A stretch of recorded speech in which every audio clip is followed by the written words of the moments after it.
One of the most saddest things and alarming things is that a lot of men in these churches, groups, and camps have never been told how to practically apply the Bible. Shalom, FY, falling sure. Welcome again to the Rock. I got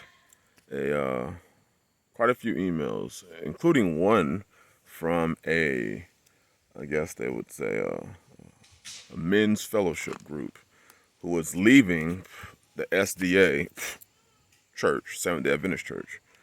I didn't even know, but they were following the channel. They started off not liking the channel, but then praise Yah, they got to a point where they the truth hit them. Not my truth, the Bible says, hit them, and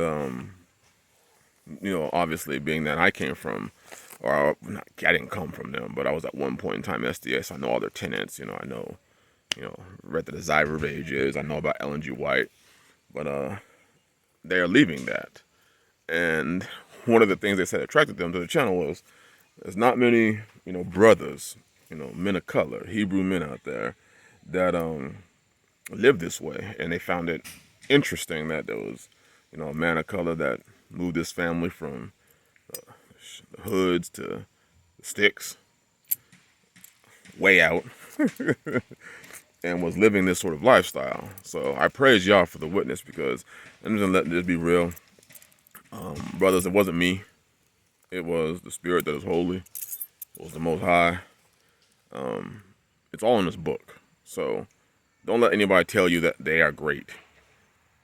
All they're doing is reading what the book says. The one that is great is the one that is the author of the book. Yeah. And then the example in his son, Yeshua HaMashiach. They are great. But, I've been corresponding with them a little bit, and they wanted me to do a live stream on practical application. I just did a video about practically applying the Bible, about obedience. Obedience removes fear. And I was talking about how when you practically applying the Bible, and it hit them, and it also hit a lot of other brothers. I was very surprised at the amount of brethren that, emailed me. There were some camp brothers, some people from ministries emailed me. I was surprised. And they don't want to post their comment on the YouTube, because I find it weird, but a lot of these men, they're still part of these groups, and these groups monitor my channel. These churches, these camps, these ministries, these assemblies, they monitor my channel, and they monitor for people in their group commenting on my channel, which I find very, very weird. But we're talking about practical application. They say, for a lot of them, they've never been taught how to practically apply the Bible. For them, everything's being spiritual.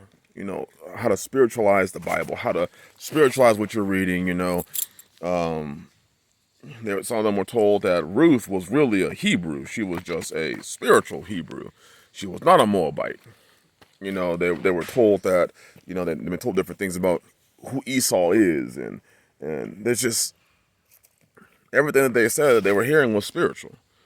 They were taught to spiritually understand the parables, but then through listening to this channel, praise Yah, no, Pac, over here, come over here.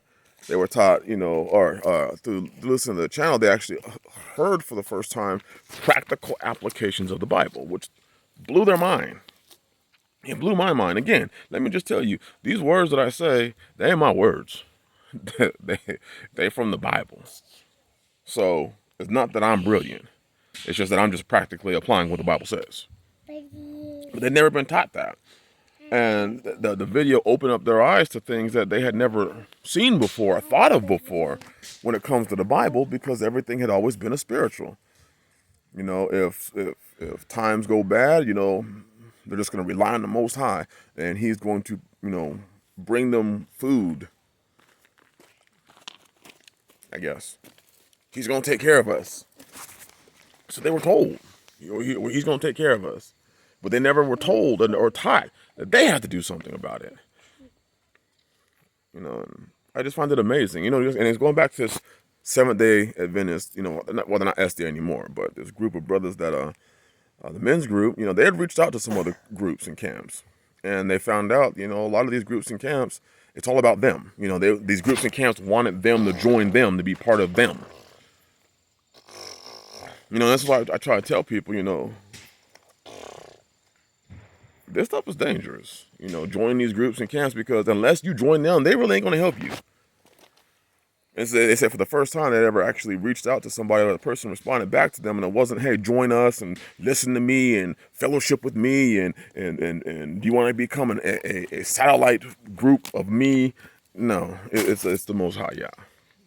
So this Friday, tomorrow, 7th day night, Friday night, we're going to have a live stream, and we're going to talk about practical application of the Bible, reading what the Bible says and applying it, opposed to reading what the Bible says and then spiritualizing it to the point where you don't really have to do anything, which is what these men and these other brothers from these other groups were talking about, is that they were given, they don't have to do anything. Just follow your leaders, follow your leaders, follow your leaders. And that's how you apply the Bible. That's what they were told. But they didn't have to apply anything. So now, when you realize that there is something for you to do, there's a practical application for you to do. There's an obedience that you have to do. You have to be willing to read this book and do what it says. Even if everyone else tells you or asks you, which they were asked, what group are you with? What church are you from? What ministry are you with? What camp are you with? He said, and they were so turned off by that people spent more time asking questions about what group are they with and trying to be recruited into this group, instead of answering their questions so that they could grow. So we're going to have this conversation, practical application. I had another idea of what I was going to do, but practical application sounds good. So tomorrow night, 7 o'clock Central Standard Time, we're going to talk about practically applying the Bible, reading what the Bible says and applying it so that you can see the fruit and you can see the benefit of your life. You can see the Spirit move in your life. Not based on the feelings and the emotions and the so-called epiphanies that you have, but your physical life stays the same. Your physical life continues to remain a pile of bullshit, but you feel good. So we're going to have this conversation. First, that which is natural, then that which is spiritual. I say that. The Bible said it way before I ever did, way before anybody else ever said it. The Bible said it, and we just haven't learned that. We say first that which is spiritual, then that which is spiritual, and after that which is spiritual after that. Or people get confused and they start making these conversations about, you're in the flesh, when the Bible clearly tells you what the thoughts and the actions of those that operate in flesh, which is carnality, which is sin, and those that operate in the Spirit. But even if you look at that, those are natural, physical things. Love, joy, peace, long-suffering. You have to physically suffer along with somebody. You have to physically show love to somebody. Your life will have physical peace. It's not just this internal thing. It's going to flow externally. Like I said before, when you read Deuteronomy 28 and you read the blessings, there are a lot of physical blessings in that. But when we don't want, it seems like when we don't want to acknowledge our sin, we don't want to look at our physical state and say our physical state is shit. What we do is we try to spiritualize it so we can justify our physical state being shit. And just say, oh, I'm spiritually good. But when you read the blessings in Deuteronomy 28, and you read the curses are physical, and the blessings are physical. And because we do not know how to apply the Bible to our lives, and we make everything spiritual, we can say, well, I'm spiritually good, even though our physical life is absolutely jacked up, even though we ain't done shit. Blessed be the doers. Faith without the works is dead. Show me your faith without your works, and I'll show you my faith by my works. I will show you my belief by my works. See, people get caught up into this, and it's almost like people are turning into spiritualism more than they are faith. That's what it seems like is happening, is this faith is turning into a spiritualism. It's turning into it's all in the mind. It's all what you think. It doesn't mean it's true, it's just what you think. opposed to Yah showing us that his blessings are physical. And what a lot of people don't understand is physical blessings bring inner peace. Physically having my gardens planted and them growing brings a peace about me. I don't have to worry about my food. So I'm at peace inside. I have shalom inside. I have shalom knowing that my children are eating good food. I have shalom knowing that my wives are eating good food. I have shalom knowing these things because I followed him physically.